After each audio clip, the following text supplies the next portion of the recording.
l'Observatoire structurel de la production française. Donc c'est une étude qui a été financée à 50% par FranceAgriMer et à 50% par Valor. Alors FranceAgriMer, c'est quoi? C'est un établissement public qui, au travers de ses conseils spécialisés, regroupe les représentants professionnels des différentes filières de notre profession. Et d'un autre côté, les représentants des ministères, notamment le ministère de l'Agriculture.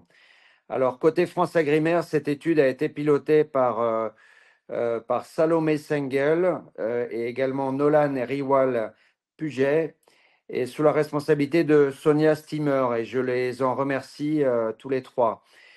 Et côté Valor, donc Valor, c'est l'interprofession qui rassemble l'ensemble de nos métiers, hein, à la fois les producteurs, les fleuristes, les paysagistes, les grossistes. Cette étude est pilotée par Aline Héringer. Cette étude, désormais, elle sera faite tous les 2 ans. Donc là, les résultats que vous allez avoir sont les résultats de 2023. L'étude a été réalisée en 2024. Et cette étude a été réalisée par le cabinet AND, notamment Violaine Romieux, qui va vous présenter les résultats tout à l'heure. Ça fait maintenant quasiment 20 ans que AND en fait, suit notre filière et présente ses résultats tous les 2 ou 3 ans. L'étude a été réalisée auprès de 2700 entreprises. En tout cas, le questionnaire a été envoyé à 2700 entreprises. Et nous avons eu plus de 600 réponses. Donc, c'est un chiffre très fort, hein, qui permet de mesurer l'ampleur des chiffres et l'exactitude de ce qui va vous être montré ce soir. Donc, vous allez avoir des chiffres au niveau national, mais également des chiffres par région. Et nous avons également souhaité poser un certain nombre de questions que l'on appelle qualitatives, à la fois sur la gestion des déchets, mais aussi sur le sujet de la gestion de l'eau, qui sont des sujets d'importance aujourd'hui dans nos métiers, également sur la logistique. Donc, tout au long du webinaire, vous allez poser des questions, vous allez pouvoir poser des questions sur le chat et nous allons répondre à la fin de la présentation des chiffres. Donc, je laisse maintenant la parole à Violaine pour présenter les chiffres de cet observatoire. Merci Aline et merci Michael pour ces introductions. On va rentrer donc dans le vif du sujet. Je vais juste en préambule vous présenter AND International pour ceux qui ne connaissent pas. Donc on est un bureau d'études qui existe depuis bientôt 50 ans. Qui est investi en économie agricole et en évaluation de politique publique, à la fois sur les domaines agricoles et aussi sur le secteur de la pêche et de l'aquaculture. Voilà, donc nous travaillons pour le secteur public quasiment exclusivement, et on a aussi donc un volet de travaux d'observatoire dont fait partie celui dont on va parler aujourd'hui, et pour lequel voilà, on travaille depuis de nombreuses années, que j'ai repris d'un précédent collègue qui l'avait en main depuis 20 ans et qui est parti à la retraite, et donc j'ai repris l'outil voilà, sur la précédente enquête et sur celle-ci. Je vais vous présenter d'abord les objectifs un peu et le périmètre de l'observatoire, ainsi que les principales caractéristiques de la méthodologie de notre enquête. Et puis ensuite, je vous parlerai plus des résultats donc quantitatifs, à la fois nationaux et régionaux. Et enfin, le focus donc plus qualitatif, qui lui est modulé à chaque enquête selon les sujets et les enjeux de la filière à ce moment-là. Et donc, comme cela vous a été dit en introduction, ça concerne cette année des aspects logistiques, de gestion des déchets et de gestion de l'eau.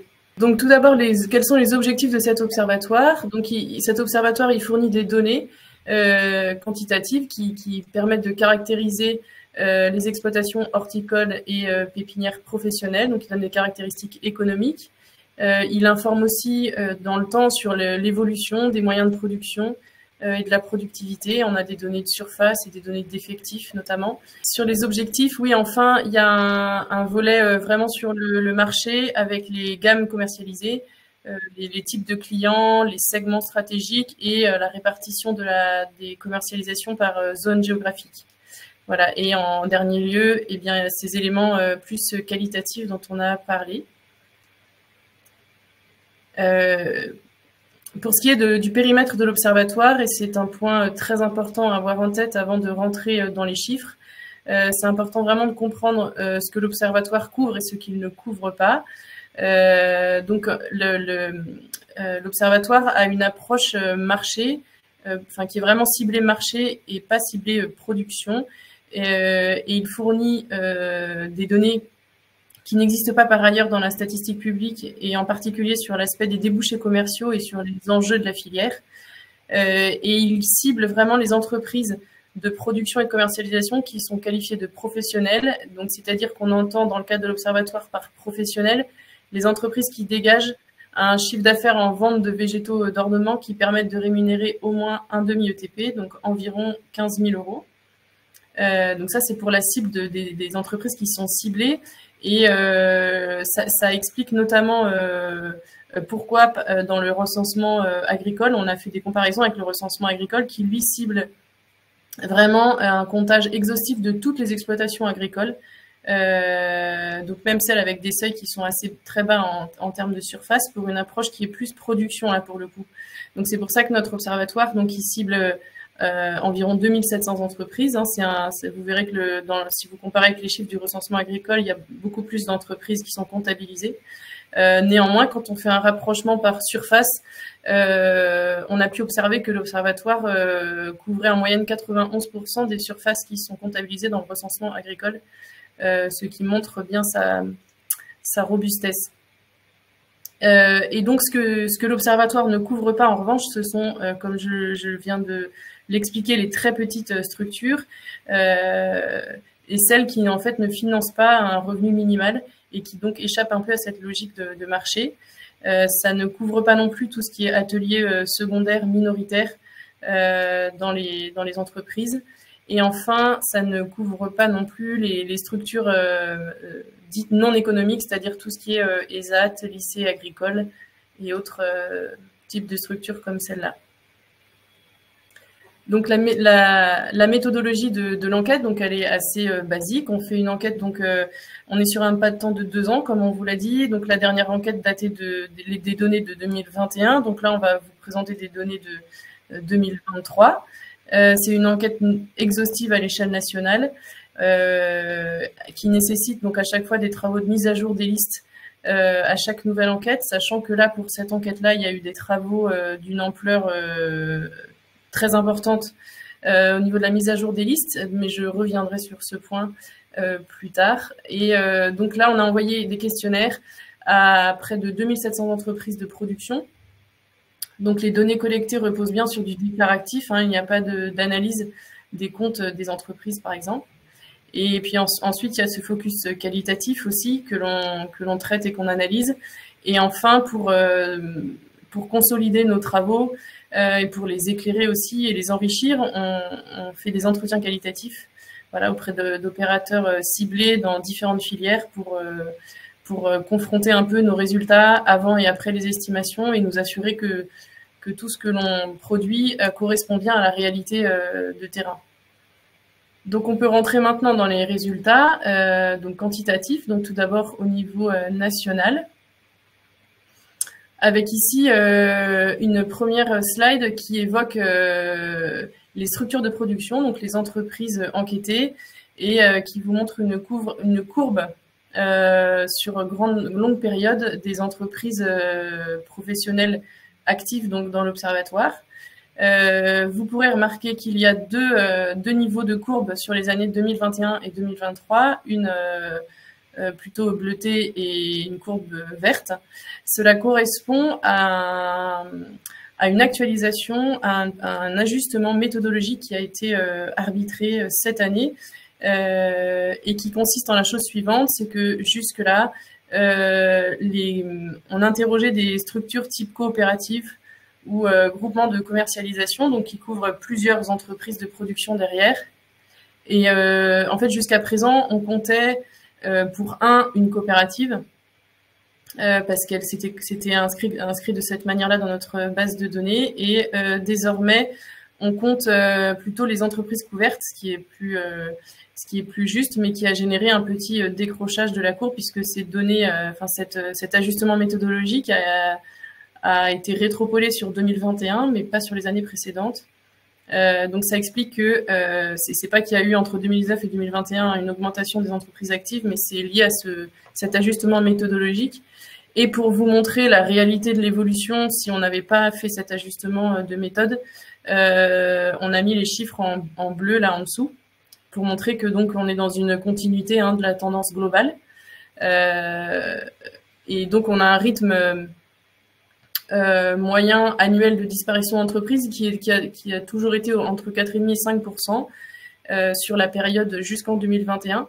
Et ce rythme, on remarque qu'il s'est un petit peu accéléré entre 2021 et 2023, avec plutôt une baisse annuelle de moins 6,3%, qui est en partie liée, d'après les éléments qu'on a pu collecter, qui peut s'expliquer en tout cas par l'arrêt des aides de l'État pendant le Covid. Et une fois que ces aides ont été arrêtées, ça a pu conduire à une fermeture peut-être un peu plus importante de certaines entreprises. Voilà, et donc je précise aussi qu'on a, donc je reviens sur cette mise à jour, sur ces travaux importants de mise à jour de notre liste d'entreprises qui n'avaient pas été menés depuis plusieurs années, et que ces travaux ont permis d'intégrer près de 150 entreprises du secteur qui n'étaient pas dans le panel, et d'en retirer près de 400 qui n'étaient plus non plus dans le champ de l'observatoire pour diverses raisons, soit de cessation, soit de départ en retraite, soit d'entreprises qui n'étaient plus dans le champ de l'observatoire. Et donc de ce fait, en fait, il y a eu d'importantes mises à jour qui ont été apportées sur les données 2021 et sur celles de 2023, et que cela implique que en fait les données 2021 qui vous sont présentées dans ce rapport de 2024 ne pourront pas être comparées avec celles qui ont été publiées en 2022, puisqu'il y a eu effectivement ces ajustements assez importants. Alors, pour ce qui concerne l'évolution de la production, on avait noté un rebond significatif en 2021. Donc, c'est les petites colonnes vertes très claires là des deux graphiques. Et donc, après ce rebond sur la période 2019-2021, on observe là que le chiffre d'affaires horticole et que le chiffre d'affaires en production sont en baisse entre 2021 et 2023, de moins 6,8% pour le chiffre d'affaires horticole et de moins 9,6% pour le chiffre d'affaires en production.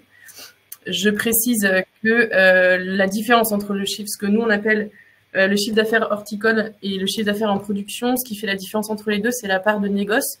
Donc le CA en production, c'est vraiment uniquement la production de végétaux de l'entreprise. Et le chiffre d'affaires horticole, ça intègre aussi la part de négoce. Par rapport à ces éléments de tendance à la baisse,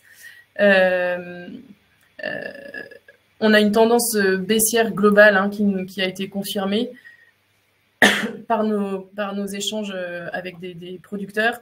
Dans l'ensemble, les producteurs ont réduit leur mise en production.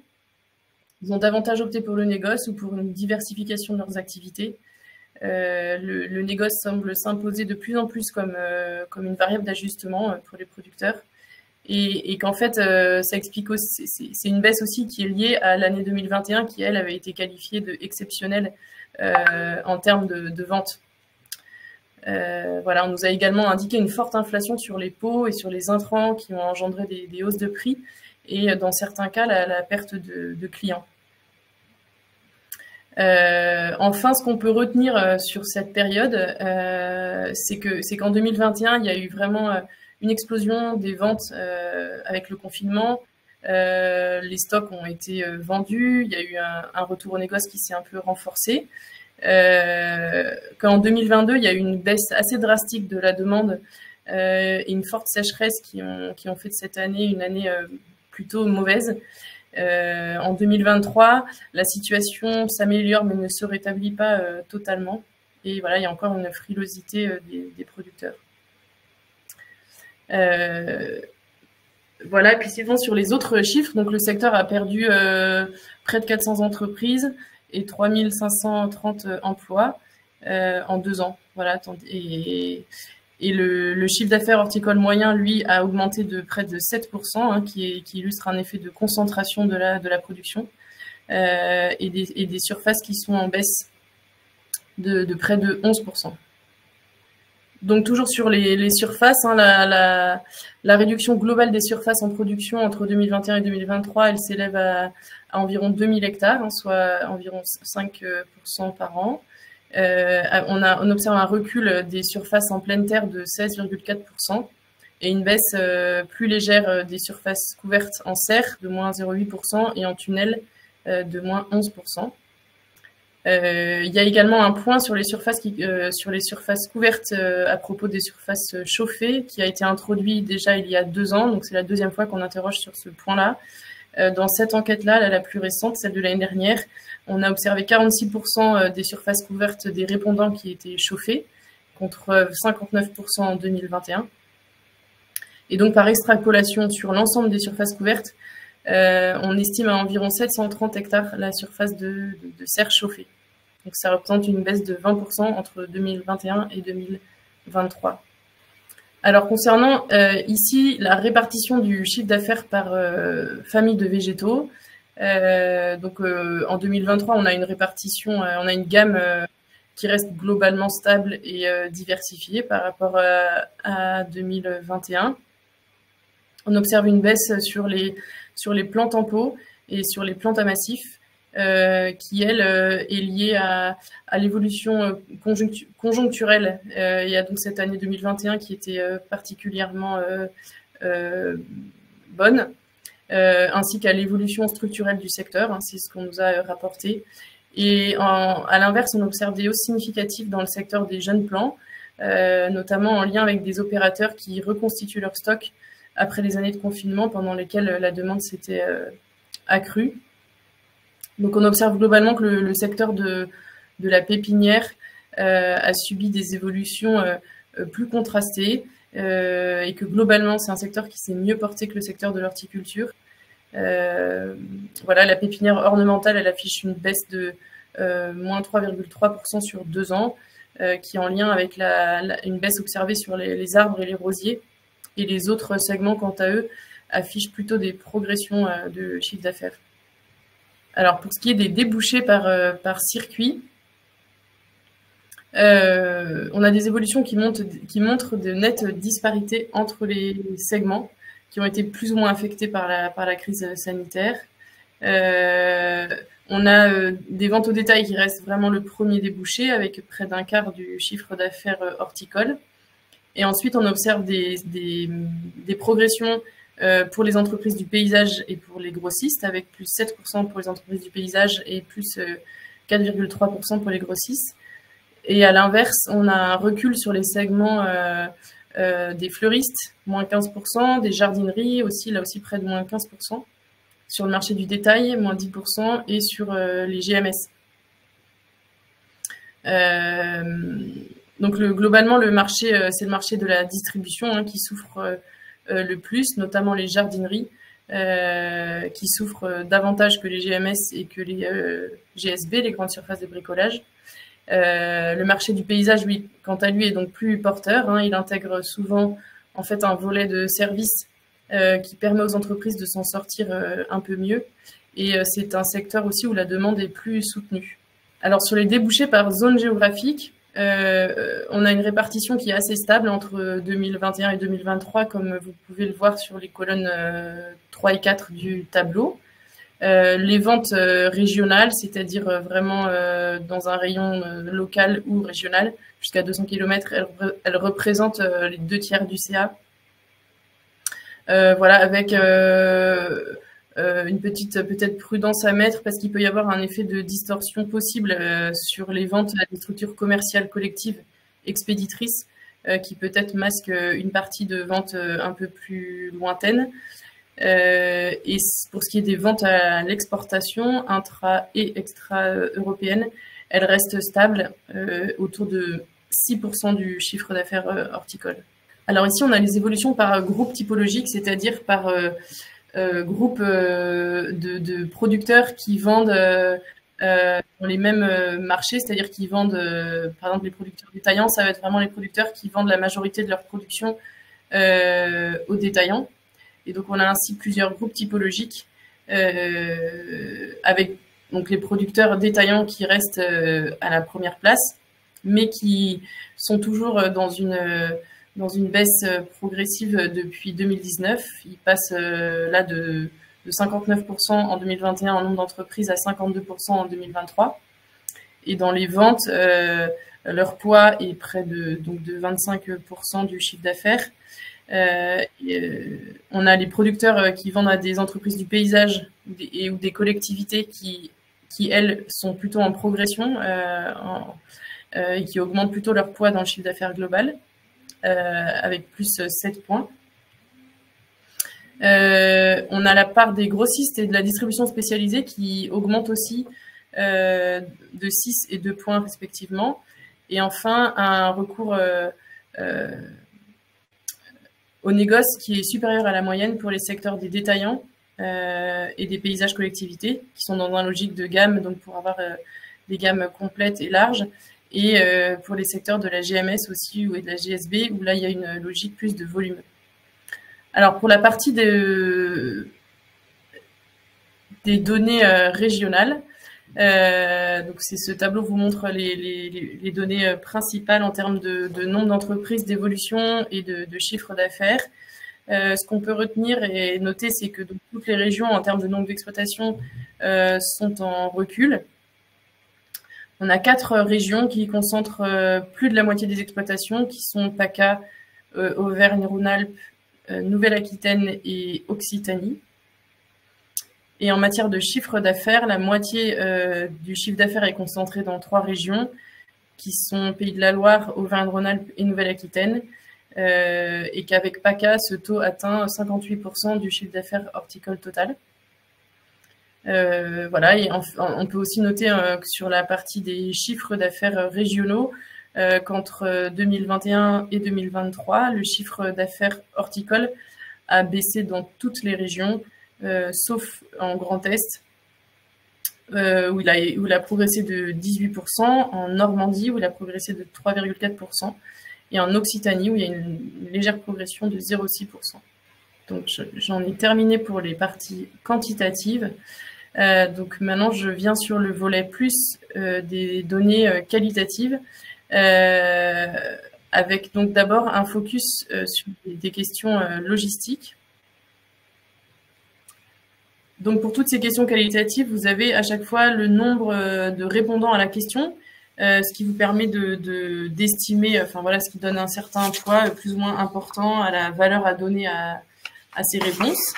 Sur cette première question, donc on avait posé une question sur les ZFE, donc les zones à faible émission, qui restreint les conditions de circulation dans les agglomérations de plus de 150 000 habitants. Et donc, on a comptabilisé 22% des entreprises répondantes qui disposent de leur propre véhicule de livraison et qui sont donc concernées par l'accès à ce type de zone à faible émission mobilité. Ces entreprises-là, on leur a demandé si elles avaient prévu des actions particulières dans les 2 prochaines années. Pour 55%, il n'y a pas d'action particulière prévue. Et pour 28%, il est prévu l'achat d'un ou plusieurs véhicules notés critère 2. Voilà ce que l'on peut retenir là-dessus. Toujours sur ces perspectives d'investissement, pour le type de motorisation qui serait privilégié, les perspectives d'investissement de motorisation sont plutôt axées donc, sur les biocarburants et les véhicules électriques. Et on observe plutôt un éloignement des énergies fossiles. Donc là, on avait 33 répondants à cette question. Sur la gestion des déchets, Donc, on avait posé une question sur le pourcentage de réemploi de l'ensemble des pots horticoles qui sont utilisés. On a donc 33% des répondants qui pensent pouvoir améliorer leur taux de réemploi grâce à plusieurs types de méthodes, comme par exemple la consigne ou la récupération des pots, la communication auprès des clients ou la désinfection et le recyclage. Et pour les répondants pour qui c'est impossible d'améliorer ce taux de réemploi, les raisons avancées sont les suivantes. Il y a le non-retour des pots après l'achat des clients, la destruction des pots, la dégradation des pots en plastique, ou encore un processus trop onéreux, ou enfin les risques sanitaires qui nous ont été signalés. Voilà, et cette question a concerné 279 répondants. Sur la question de la gestion des déchets plastiques, donc comment gérez-vous vos déchets plastiques? On peut noter que majoritairement, les chefs d'entreprise interrogés déclarent recycler leurs déchets plastiques. Et on peut noter aussi qu'on a 9% des répondants qui ne produisent pas de déchets plastiques et 3% qui déclarent ne pas les trier ou les recycler. Donc cette question a fait l'objet de 307 réponses. Donc toujours sur la gestion des déchets plastiques, concernant la filière volontaire de collecte, on a plus de 2/3 des répondants qui affirment avoir connaissance de cette filière volontaire de collecte et de recyclage des pots professionnels usagés en polypropylène, cette filière qui a été lancée par Valor et par l'éco-organisme ADI Valor en février 2023. Donc plus des 2/3 des répondants qui connaissent cette filière. Et sur la question envisagez-vous, il y a une faute d'orthographe, je m'en excuse, je la vois que maintenant. Envisagez-vous de rejoindre cette filière en 2024? Il y en a la moitié des répondants qui ne savaient pas, et 27% qui ont répondu oui et 23% qui ont répondu non. Alors sur les déchets verts à présent, comment gérez-vous vos biodéchets? Donc on a 74% des chefs d'entreprise qui déclarent les composter sur leur site d'entreprise et 22% qui déclarent les transformer sur place. Et donc cette question a fait l'objet de 317 réponses. Donc, enfin, pour ce qui est du dernier focus, c'est l'accès et la gestion de l'eau. Alors on a 56% des répondants à cette question qui affirment connaître leur consommation d'eau issue du prélèvement dans le milieu. Et cette consommation moyenne atteint 16 057 mètres cubes annuels. Et à la question de comment est-ce que vous vous approvisionnez en eau pour l'arrosage de vos végétaux, on a plus de la moitié des répondants qui sont concernés par l'eau issue de prélèvements directement dans le milieu et 42% par l'eau de pluie récupérée. Et sur la question des limitations d'usage, on a 46% des répondants qui déclarent avoir été soumis à des arrêtés préfectoraux portant sur la limitation et l'interdiction provisoire des prélèvements et des usages de l'eau, avec des niveaux qui allaient jusqu'à l'alerte renforcée pour 42% d'entre eux. Et on a 56% des personnes concernées qui affirment, qui attestent et affirment ressentir des pertes de chiffre d'affaires annuel lorsqu'il y a ces publications d'arrêtés sur la limitation ou l'interdiction provisoire des prélèvements et des usages de l'eau, et avec des valeurs, avec des pertes qui peuvent aller pour la moitié d'entre eux de 10 à 30% du chiffre d'affaires, et pour 15% d'entre eux qui peuvent dépasser des pertes de 30% de chiffre. Et donc enfin, toujours sur ces limitations d'usage, parmi les chefs d'entreprise qui ont été soumis à des niveaux de restriction qui impliquent une interdiction d'arrosage à partir de l'eau du réseau, on a 28% qui déclarent avoir réussi à obtenir des recours, donc sur 106 répondants. Et la majorité des répondants, 73%, donc estiment que ces restrictions d'eau impactent leur projet de développement ou l'augmentation de leur production. Néanmoins, sur la question est-ce qu'il est envisagé des investissements particuliers dans l'année qui vient pour être plus autonome par rapport à cette ressource en eau, 44% ont dit non et 27% ont dit oui. voilà pour l'essentiel des résultats que j'avais à vous partager.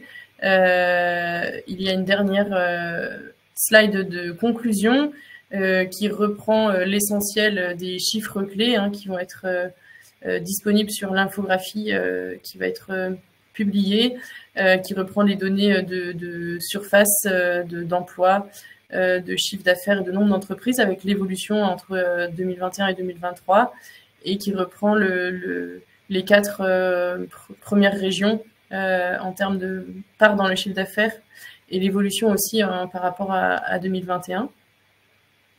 Je précise en conclusion qu'il y a le rapport d'études complet qui sera prochainement disponible en ligne sur le site de FranceAgriMer et sur l'espace pro de Valor. Voilà, j'en ai terminé, donc nous sommes à présent disponibles pour répondre à vos questions. Merci Violaine. Nous avons commencé à répondre à certaines questions, donc n'hésitez pas à poser d'autres questions. Mais avant cela, il y a Arnaud Cronier qui va intervenir pour la conclusion. Bonjour à tous, donc je suis Arnaud Cronier, pépiniériste en région Centre-Val de Loire et membre du bureau Valor pour Verdir et donc représentant de la production au sein du bureau Valor. Alors en guise de conclusion, je dirais que sur le terrain, on assiste à une longue et lente descente de la consommation et par ricochet de la distribution de végétaux. En 3 saisons, nous sommes passés de tout à rien. Les entreprises se sont structurées et développées depuis 2021 pour absorber l'augmentation des flux commerciaux. Les stocks se sont reconstruits et l'offre végétale française et de la production française sont devenues incontournables, voire plébiscitées par les consommateurs. Les conditions climatiques et économiques à la sortie du Covid ne furent pas à la hauteur de nos espérances. Nous avons cru à une stabilisation de la demande et à une adhésion totale et massive au végétal français. Le label d'origine Fleur de France doit être une bannière structurante pour notre filière et nos engagements pris doivent être transformés en reconnaissance par l'ensemble des filières parties prenantes. 2023 n'est que le début d'une longue déstructuration de l'offre de production française, tant l'inertie de production reste infinançable, sans vision commerciale et discernement vis-à-vis du consommateur. Il est à noter également que le volet réglementaire reste également un frein à la restructuration de l'offre française de production. Je vous remercie de votre attention.